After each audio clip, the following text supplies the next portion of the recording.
यश, मी तुला आधीच सांगितलंय मला तुझ्याशी काहीही बोलायचं नाहीये आणि तुझ्याकडून काही ऐकायचं सुद्धा नाहीये. पप्पा, यश घर सोडून निघून गेलाय. मी खूप समजावलं त्याला पप्पा, पण आपला यश आपलं काही ऐकण्याच्या मनस्थितीत नाहीये आता. त्याच्या प्रायोरिटीज बदलल्यात ना आता. नेहासाठी घेतलाय हा निर्णय त्याने. आणि जाताना मला म्हणालाय की जोपर्यंत आजोबा माझ्याशी बोलणार नाही तोपर्यंत मी या घरात पाऊल ठेवणार नाही. खूप वाईट वाटलं मला हे ऐकून पप्पा. किती जीवापाड जपलं तुम्ही त्याला लहानपणापासून आणि आता जरासं काय बोललात तर तुम्ही परके झालात. एवढे आपला यश एवढा मोठा झालाय का की त्याने असं म्हणावं की जोपर्यंत तुम्ही त्याच्याशी बोलत नाही तो तुमच्याशी बोलणार नाही. म्हणजे आता त्याला तुम्ही त्याच्यासमोर झुकायला हवंय का?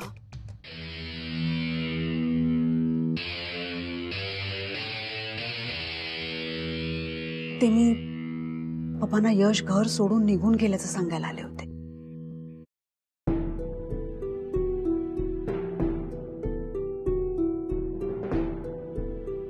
आजोबा, का आलास तू इथे? निरोप घ्यायला? तुलाही तुझ्या मित्राच्या मागे जर घर सोडून जायचं असेल तर जायला मोकळा आहेस तू. जिगरी दोस्त ना. खोट्यामध्ये जिगरी दोस्ताची साथ ही हवीच. प्लीज असं नका बोलू, प्लीज प्लीज. नाही वाटलं नाही करे जीवाला. तो एक खोटं बोलला माझ्याशी, तोही खोटं बोललास. त्या दिवशी माझ्या बरोबर अँब्युलन्स मधून आला असतो, माझी काळजी म्हणून नाही आलास. आपल्या जिगरी दोस्ताचं भांड फुटू नये म्हणून आलास तू. काय लाज वाटली नाही का? कशी वाटणार मला लाज? मजा आली असेल तुम्हाला. या म्हाताऱ्याला फसवायला खूप मजा आली असेल. जोकर केलात रे तुम्ही माझा. इतक्या वर्षाच्या नात्याचे चांगले पान फेडलेत. आजोबा प्लीज तुम्ही असं नका ना बोलू प्लीज. मी कान पकडतो, मी माफी मागतो. चूक तुमची नाही आहे, चूक माझी आहे. पप्पा असं बोलू नका पप्पा.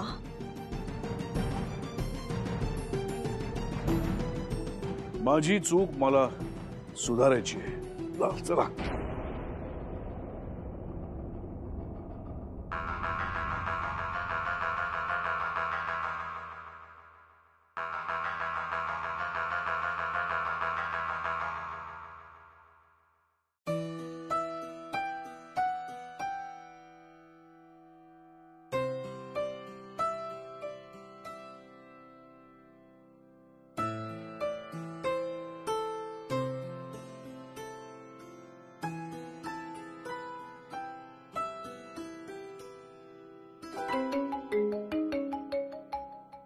यश, काकू. अरे यश, काय हा वेडेपणा? असं कोणी आपलं घर सोडून जातं का? आणि तूच बोलतोस ना की गोष्टी बोलून सॉर्ट आउट होतात. तू बोलून बघायचंस ना. आणि अरे आम्हीही होतो, आपण सगळ्यांनी मिळून समजावलं असतं ना पप्पांना. तुझं हे असं जाणं मला बिलकुल आवडलेलं नाहीये. तू आधी परत ये बरं. काकू, मला काही ऐकायचं नाहीये. तू आधी इथे ये आणि मग आपण बोलू. काकू, मला नाही वाटत माझा निर्णय चुकलाय. देव ना करो, पण उद्या जर का विश्वजित काकावर असा प्रसंग ओढावला तर काय करशील तू? आजोबा जेवले? नाही रे. मला वाटलंच होतं. काकू, एक काम करशील प्लीज? आजोबांशी बोलशील का ग? मला माहिती आहे ते चिडलेत, कदाचित तुझ्यावरही रागवतील, बोलतील, पण त्यांना जेवायला लावशील प्लीज माझ्यासाठी? हो, तू नको काळजी करूस. पण यश ऐक ना, तिथे सगळे कसे आहेत रे? हो, इकडे सगळे ठीक. म्हणजे परी सुद्धा. बरं ठीक आहे, तू काळजी घे. हा, तुम्ही काळजी घ्या. हो, बाय.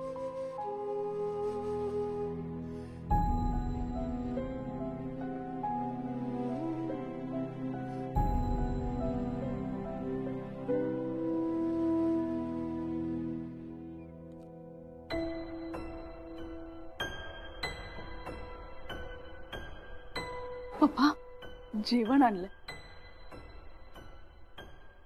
मला नकोय, घेऊन जा. थोडं तरी जेवून घ्या ना पप्पा. तुला एकदा सांगितलं कळत नाही का? मला नकोय, घेऊन जा.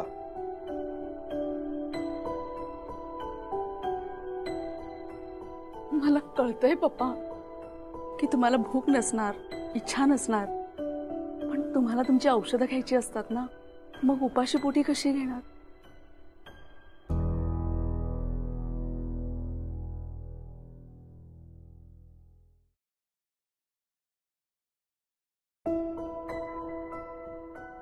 इतक्या दिवसात मी इतकं सगळं सुख बघत होते. जेव्हा मी तयार होत होते ना, तेव्हाच मला वाटलं की कानामागे तीट लावावा, कुणाची दृष्ट नको लागायला. पण विसरून गेले आणि कुणाची देव जाणे नजर लागलीच हो. घडी बसते बसते असं वाटतं वाटतं सगळंच विस्कटून गेलं. आतापर्यंत जे समोर दिसत होतं ना, जे घडत होतं तसंच वागत होते. अगदी बंद डोळ्यांनी देखील स्वप्न बघायची हिंमत होत नव्हती माझी. पण हल्ली हल्ली ना मला स्वप्न बघावीशी वाटत होती. पण पप्पा मला माहितीये की तुम्ही माझ्यावर चिडले असणार. मी तुम्हाला का नाही सांगितलं असंच वाटत असणार ना तुम्हाला. काय करणार, जिला या घरामध्ये पाय पुसण्याची देखील किंमत नाहीये, कुणासमोर काय आणि कसं तोंड उघडणार?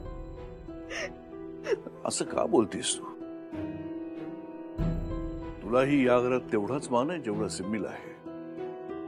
मान मान तर घराशी असलेल्या नात्यापासून सुरू होतो ना. सून बनून या घरात आले,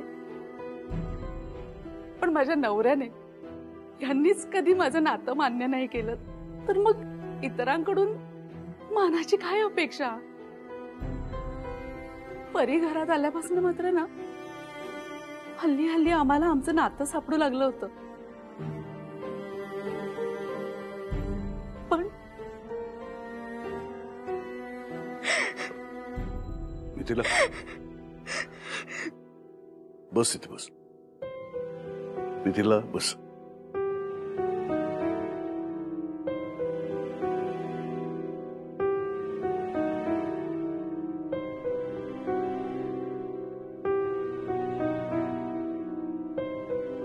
मला माफ कर.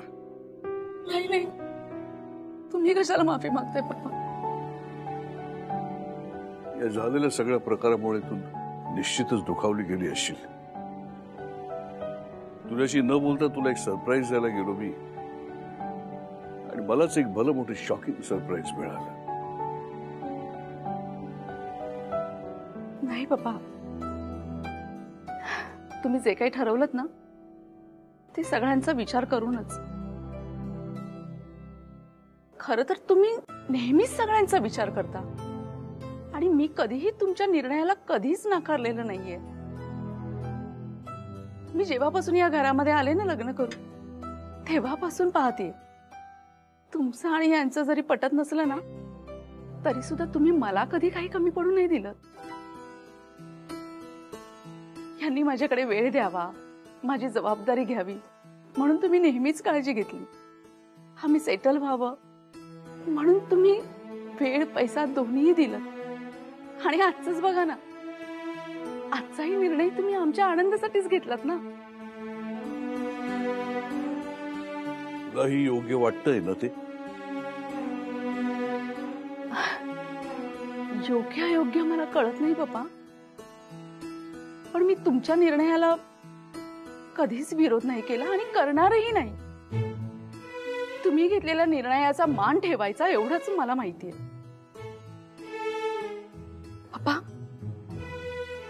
आज आमच्या लग्नाचा वाढदिवस आहे आणि आजच्याच दिवशी तुम्ही उपाशी राहावं,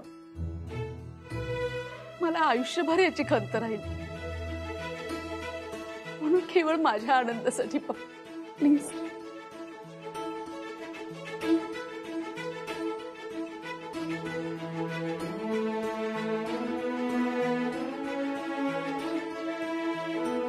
जेवतो मी.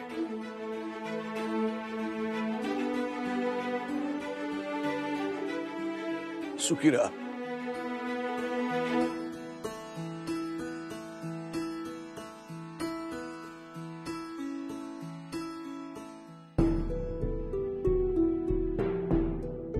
विश्वजित चौधरी,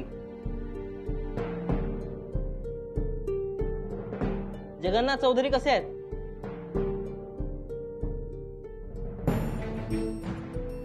जगन्नाथ चौधरी कसे कसे काय करायचं तुला? कसे काय सहज विचारलं मी. अरे पण कशाला विचारलं सर? आहे ते पण येऊन मला विचारतोय, मला डोक्याला त्रास झाला. आधी पळून आलो मी तिकडून. कशाला विचारलं मला? अहो ओरडताय कशाला? मी फक्त चौकशी केली हो. अरे तुझ्या चौकशी काय? तुला तुला माझ्याकडे येऊन चौकशी करायचं काय कारण होतं? काय जगन्नाथ चौधरी तुला हो, हे काय करताय? फोन करणार आणि चौकशी करणार? अरे सर, माझ्या डोक्याचं कशाला धरी करतो तू?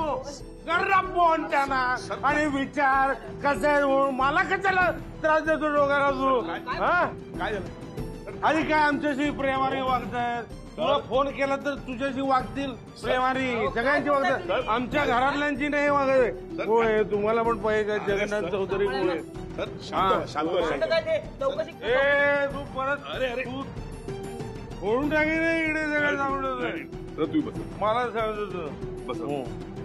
हो प्लीज शांत व्हा. ते पाठ. इकडून तर मी पळून आलो तरी इकडे विचारतात मला जगन्नाथ चौधरींचं काय करायचं आयुष्यात, सोडतच नाही.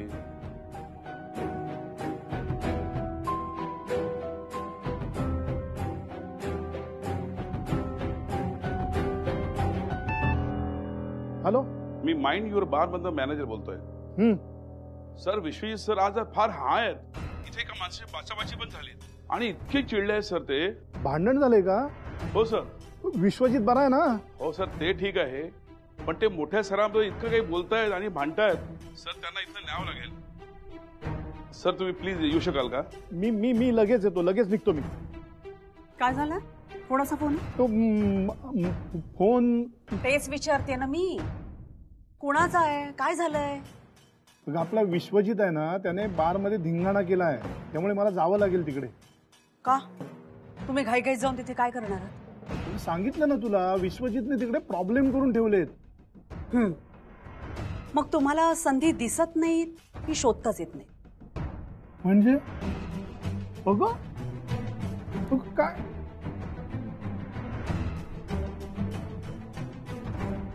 हॅलो, तुम्हाला एक latest and hottest breaking news द्यायची.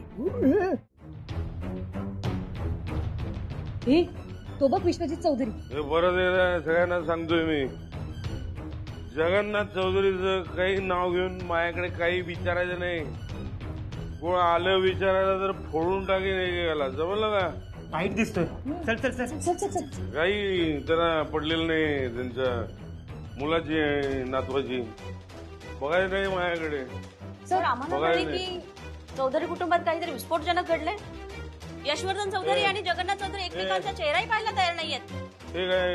नाही म्हणजे सर कसं कानावर आलंय. आता तुम्ही त्यांचे सुपुत्र म्हणजे तुम्हीच सांगा नक्की चूक कोणाची आहे. सर, लहान तोंडी मोठा घास घेते, पण चूक लहानांचीच असते ना. हे सगळं यशवर्धन चौधरी यशवर्धन चौधरी आणि सामान्य मुलीशी लग्न करण्यास निर्णय घेतलाय म्हणून हे घडलंय. काय विचाराल? ती मुलगी आधीच विवाहित आहे म्हणून हा वाद पेटलाय का? नाही म्हणजे ते एका मुलीची आई आहे. तुझं काय? तू काय लायकी आहे तुझी? अरे लायकी आहे का तुझी?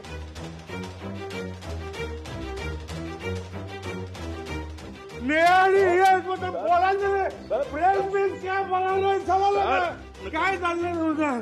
अरे काही विचारलं मला कशासाठी त्रास देत असे?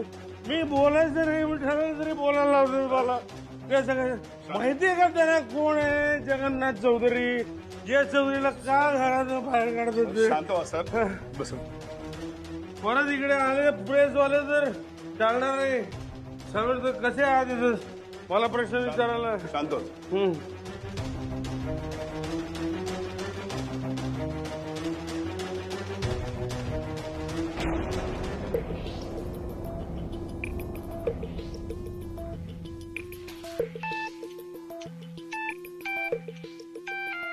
सर निघालात आपण? सर इथे तुमच्या भावाने मारामारी सुरू केली सर. सर थोडं लवकर या, नाहीतर पोलिसात द्यावं लागेल. मी निघालोय. सर जर इथे काही नुकसान झालं ना ते तुम्हाला भरून द्यावं लागेल. मी पोचतोय तिकडे. हा मी पोचतोय. काय बार मध्ये धम्माल सुरू असणार ना? अगं का करतेस तू हे सगळं?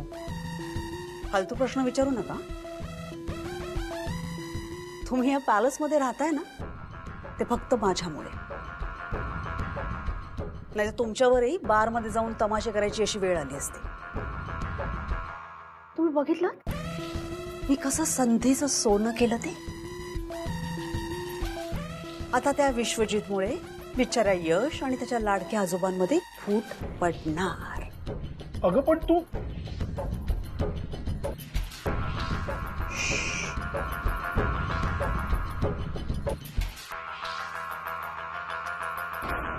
बापरे, अगो काय करतेस? दादाला एवढ्या पोळ्या पुरतील ना? नाही अजून थोड्या दे ना. मी भरू का? नाही मी भरते. मला ना यशचा निर्णय पटलेला नाहीये. नेहा मला असं वाटतं की तू त्याच्याशी बोल, नाही तर त्याला फोन करायला सांग. जा. हो हो नाही त्याला आत्ता फोन कर. सांग त्याला फोन कर म्हणून सांग. मी हळू बोलतो, बाहेरच बसला, ऐकू जाईल ना त्याला. हा बसू दे ना. असं नाही, त्याला ऐकायला गेलं तरी चालेल. अगं तुझ्या माहेरची मोठी मीच आहे ना, मग मी तुला समजवू तरी शकते. त्याला त्याच्याशी कोण बोलणार आहे, त्याला कोण समजवणार आहे, तुला कळतंय का? एक तर घरच्यांची नाती तोडली आहेत. हे असं सगळं सोडून बिडून इथे येऊन तो बसला, हे त्याला शोभत नाहीये. तू बोलायला हवंस त्याला. वहिनी हे बघ, अजून आजोबांची तब्येत बरी नाहीये आणि ते अजूनही चिडलेले. त्यांना जरा शांत होऊ दे, मग मी उद्या सांगते त्याला बोलायला. उद्या? उद्या म्हणजे उद्या सकाळपर्यंत माझा जीव टांगणीला राहील ना. नको, म्हणजे मला तुम्हा दोघांची काळजी ना म्हणून बोलते मी. हिला तर डोक्यातच काही शिरत नाहीये. यशनी एवढं मोठं घर, पैसा, अडका सगळं सोडलं तर माझं कसं होणार? या घरातून काय मिळेल? फक्त पोळी भाजीचेच डबे मिळतात. पॅलेस मधून कसे काजू पिस्ते तरी मिळतील. मी काय म्हणते, मी इथनं जातच नाही, कारण मला रात्रभर झोप लागायची नाही तिकडे घरी. मी इथेच थांबते. हा मी नाही जात घरी. अगं पण हा डबा भरून ठेवलाय मी. दादा उपाशी राहील ना. राहू देत ना मग त्याला उपाशी, नाही तर त्याचं तू बघेल. हा डबा इथे, तुम्ही पण इथेच राहणार. तुझा संसाराचा गाडा रुळावर आल्याशिवाय मी नाही जाणार इकडनं. हा ही घ्या बडीशेप. याच्यामध्ये ओवा घातलाय, आळशी घातली आणि थोडीशी सुंठ सुद्धा. आईने घरी बनवली.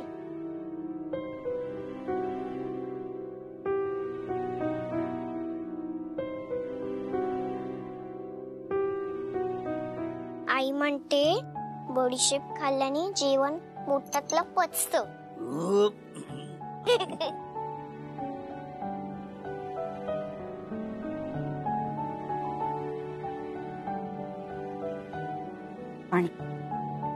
नेहा, मी निघतो आता.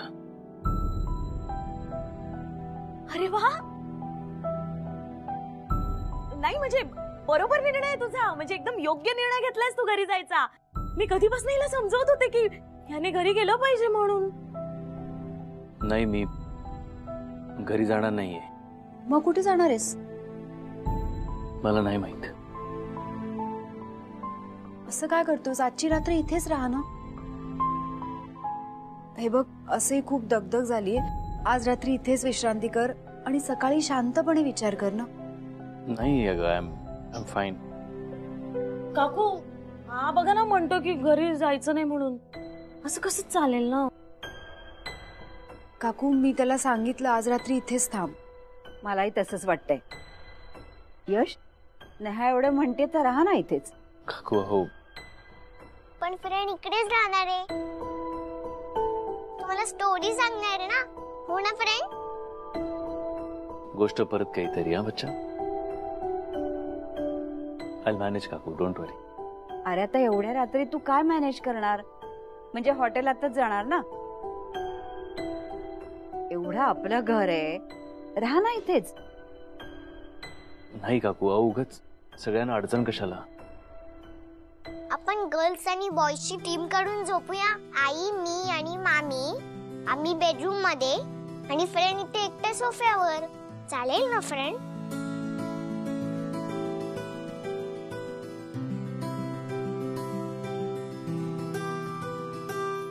प्लीज. प्लीज.